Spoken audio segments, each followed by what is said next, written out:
All right. And finally tonight, it's time. It's time to talk presidential candidates for 2016. We have held out long enough. Won't do it. But with Ted Cruz declaring, oh, you're going to do it. Ted Cruz declaring, Marco Rubio expected on the 13th, Carly Fiorina edging toward a run for the GOP, and all signs pointing for Hillary Clinton to announce for the Democrats this month. We can't ignore it any longer. You can't ignore it any longer, Stephen. I'm not talking about it. Well, you're going to have Until to. the fall. That's it. No paycheck for you today. Nolan?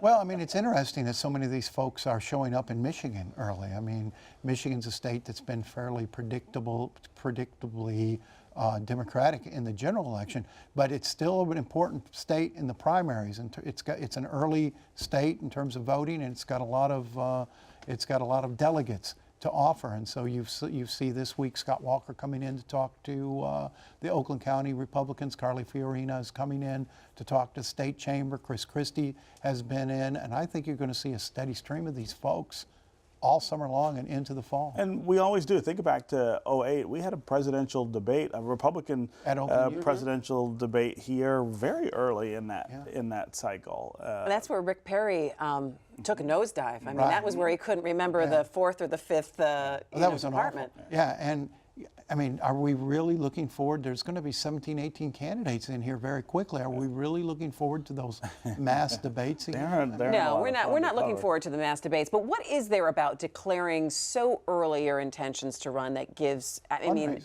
it's just all money. It's a lot of money, and in some cases, it's name recognition. I mean, some of the faces you're seeing show up on the Republican side are not people who have strong national followings. They want to take the time to raise the money to be able to develop that. I think the Democratic side will be much more interesting than people are giving it credit for. I mean, obviously Hillary Clinton is a prohibitive favorite, but Martin O'Malley, who I know from Baltimore, he was a city councilman and mayor before being governor there, got a lot of stuff done in terms of a liberal progressive agenda in that state. He says he wants to run.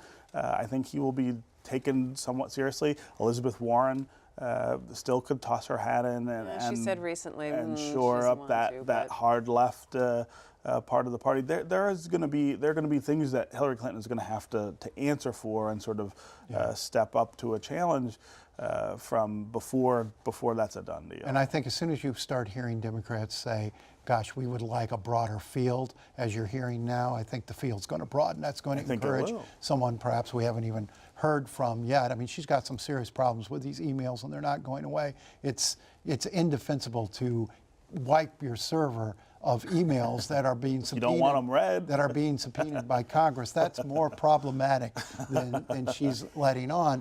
She just went up to clear history. Just clear history from the last hour. But you know, this whole idea of why so early? Well, they're trying to lock up the funders. The funders. There's not an unlimited pool of funders. There's some major funders out there that everybody wants early on to say, "Gosh, I'm with you."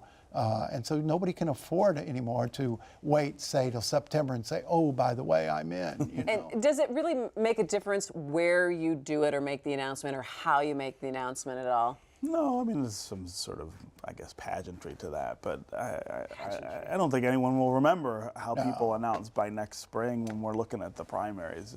It really is about, getting people to vote for it. I mean, the traffic in and out of Iowa right now it looks like it would in January of the election year. This is going to go on for a really long time. And you think about it, I mean, it's on us fairly quickly. I mean, that Iowa and New Hampshire primaries coming up in January, 8 months. That's not a whole lot of time to organize a campaign. And, those are said to be critical primaries, and they want to spend a lot of time. Yeah, and can I again? I'll start this again. You got 10 seconds to 4 complain. years, Go ahead. National primaries. Can we get away from this Iowa, New Hampshire thing? Regional primaries. Let's have regional, rotating. Absolutely.